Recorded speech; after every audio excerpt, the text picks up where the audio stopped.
With E3 2015 being only 3 months away at this point, the excitement and hype is slowly starting to take over me. While I'm excited for many games that will be shown off, there's one game that has me the most excited to see: The Legend of Zelda for Wii U. As of this video, they haven't confirmed a name for it yet, but they have shown off plenty of gameplay and gave us a tentative 2015 release date. As someone who has always been a big Zelda fan, seeing the gameplay that they've shown has been sort of a mixed bag for me. I love the visual style to the game, and think that it's one of the best art styles that Zelda has ever had, but I'm a little bit unsure about the actual gameplay itself. The game has been revealed to be an open world sort of game, which has left me with a little bit of uncertainty. I do enjoy open world games, but there's usually many problems and issues that go with them, like having a giant empty world with little to no player interaction. I'm a little bit worried that Zelda U will fall into some of these issues and problems that many modern open world games seem to have. In order to keep my positive outlook on the game intact, I think it's finally time that I count down the top 5 things I want to see in The Legend of Zelda Wii U. Now, keep in mind, these are all my opinions, and I'm sure that I might confuse and enrage some people out there by them. I also should probably have waited until after E3 until we see more of the game to do this video, but I'm just too excited to wait. Without further ado, let's hookshot into number 5. Number 5. No voice acting. It's a little bit weird to want something to not be in the game, but I really don't think that Zelda Wii U would benefit that greatly from having voice acting in the game. I've seen many people out there that want Zelda games to have official, full-on voice acting, but do we really need it? I mean, the Zelda franchise has survived more than 25 years without voice acting, and most of the characters and cutscenes do make sounds like grunting or laughing. I personally think that that's enough of the character's voice that we really need to hear. I do admit that games with full-on voice acting do tend to have stronger narratives than those without, and you usually end up caring more for the characters themselves when you can actually hear and connect with their voice. Zelda has never really had the best stories though, so I'm not sure that voice acting would really boost the stories told in the games up. To be fair, giving characters besides Link voice acting, like Ganondorf or Zelda, could potentially be good, but there's just so many ways that Nintendo could mess it up, like by potentially getting a bad voice actor, or by getting somebody so famous that you only hear the actor, and not the character. I do think it's possible that they could implement it pretty well into the games, but I'm not sure that it's really needed, and I know that I wouldn't really care for it if it was in the games. At the very least, an option to turn it on or off would be appreciated if it was included in Zelda Wii U. Number 4. A better or more atmospheric story. I did touch upon the story a little bit in the no voice acting part, but I think it deserves to be its own point. Zelda games have never really had the greatest stories. Don't get me wrong, I do think that they tell a fairly engaging tale, and oftentimes I find myself getting invested in them. I just think that they can push the story and atmosphere of the game farther than in previous games. I'm not one of those people that thinks that Zelda should be super dark and gritty all the time, but I do think that it should incorporate more of those elements into the story. Say what you will about Twilight Princess, but I found that its story had some of the best characters and the perfect amount of lighthearted moments as well as darker, more intense moments in the game. I feel like Zelda U could benefit by incorporating a more mature and slightly darker story into the mix. In my opinion, most of the recent Zeldas have had a pretty lighthearted fantasy adventure vibe. Don't get me wrong again, they did have some slightly more intense moments in them, but for the most part, they felt a little bit too happy and friendly to me. I think that with Zelda Wii U finally bringing Zeldas back to consoles, they'll have a perfect opportunity to implement and perfect a better, more engaging and atmospheric story. Number 3. Revamped Dungeons. Dungeons in Zelda have always been the heart and soul of the franchise. They've served as areas that test the player in complex puzzles and boss battles. It's with a heavy heart that I say that most of the dungeons in recent Zeldas have felt a little bit disappointing. Many of the dungeons in Skyward Sword, and even a couple in A Link Between Worlds, have felt rather boring and just a little bit too easy.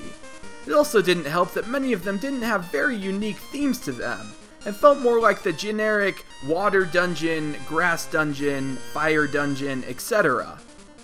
With Zelda U being able to take advantage of the Wii U gamepad, as well as the Wii U's increased power compared to the original Wii's, that they need to focus more time on developing interesting and challenging dungeons.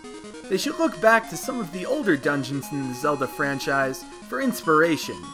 Dungeons from Ocarina of Time and Twilight Princess are highly regarded as the best in the franchise. I think that if Zelda U uses them as a basis, we'll have greatly designed dungeons to challenge and explore.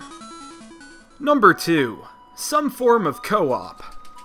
Cooperative gameplay is something that I absolutely enjoy in video games. No matter what game it is, sharing the experience with a friend is something that is truly special and can be downright fun. The Zelda franchise has actually experimented with the co-op Zelda game before, and for the most part, I found that it was an enjoyable spin-off series. I think that making a mainline Zelda game, mainly Zelda Wii U, would benefit by having some form of co-op in the game. Open world games with co-op tend to be some of the better, more exciting experiences. Imagine having player 1 be Link and player 2 being Zelda, each with their own unique abilities. Perhaps Zelda could deal more with ranged attacks, like using the bow and arrow or the hookshot, while Link could be a more close-up fighter, using the sword and shield. By making a tag team co-op mechanic like that, it would give the game a much more tactical and co-op friendly feel to it. Unfortunately, I don't think that we'll see co-op in this form though. Many puzzles and bosses throughout the game would have to be completely redesigned for 2 people, and I doubt that the developers would go through all of that trouble in thinking up new puzzles and changing the game world to accompany a second player.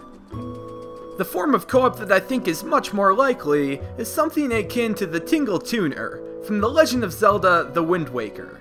In The Wind Waker, you were able to get an item called the Tingle Tuner, which allowed a second player using a Game Boy Advance connected to the GameCube to control Tingle and assist Link in a variety of ways. The player using Tingle could drop bombs on enemies, give Link the power to walk on air, or even making Link invincible. I think that the Wii U gamepad is practically tailored to be used in this way. Having a second player using the gamepad guiding you through the world and assisting with bombs would be pretty neat. Of course, as of this video, it hasn't been confirmed if you can use a different controller besides the gamepad to control Link, so this idea might already be dead on arrival. And the number 1 thing I want in The Legend of Zelda Wii U is... Getting back to the point I made at the start of the video, most open world games, while massive in size and scale, feel pretty empty once you start to explore them. Whether it's townsfolk just standing around and not interacting with the player, or a lack of interesting side quests or locations in the world, many games that feature an open world seem to feel rather empty and boring. That's why, for my number 1 thing I want in Zelda Wii U, I want a world that doesn't feel empty. Honestly, Zelda Wii U having a barren, desolate overworld is my number 1 concern for the game. The Zelda games usually have a very robust and interactive overworld. Whether it's the 2D Zelda games to the 3D Zelda games, there's always something the player can do and interact with. The worlds created in Zelda feel alive and lived in, and I think that that's one of the trademark things about this franchise. Zelda games have never had to deal with the large size of an open world game before though, which can be a pretty daunting task to breathe life into. The biggest world in a Zelda game, I believe, comes from Twilight Princess. Unfortunately, the overworld in Twilight Princess is a perfect example of what I don't want in Zelda Wii U. While yes, the world was pretty big, there really wasn't that many side quests that the player could go out on, and most of the world just seemed very static and not really interactive. With Zelda Wii U, the world needs to be vast and filled with interesting things that the player can find. Give each dungeon in the world a story, and make it fun and challenging to explore. Give the characters in the towns maybe a schedule of sorts, similar to the schedule system in Majora's Mask. That would give the characters some sort of purpose and make the world feel alive and bustling. Of course, like I said before, E3 is still 3 months away at this point, so we really haven't seen too much of Zelda Wii U.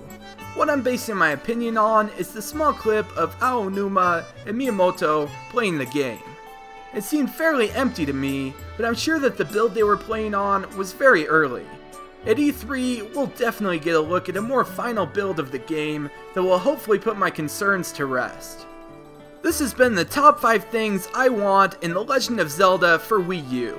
As of right now, I'm pretty excited to see the game shown off at E3, and see just what exactly they've implemented into it. Agree with my list. Maybe you disagree. Perhaps you think that Tingle should be playable, and Kulu Limpa! Feel free to comment and leave your thoughts and opinions below. Thanks for watching, and I'll catch you later.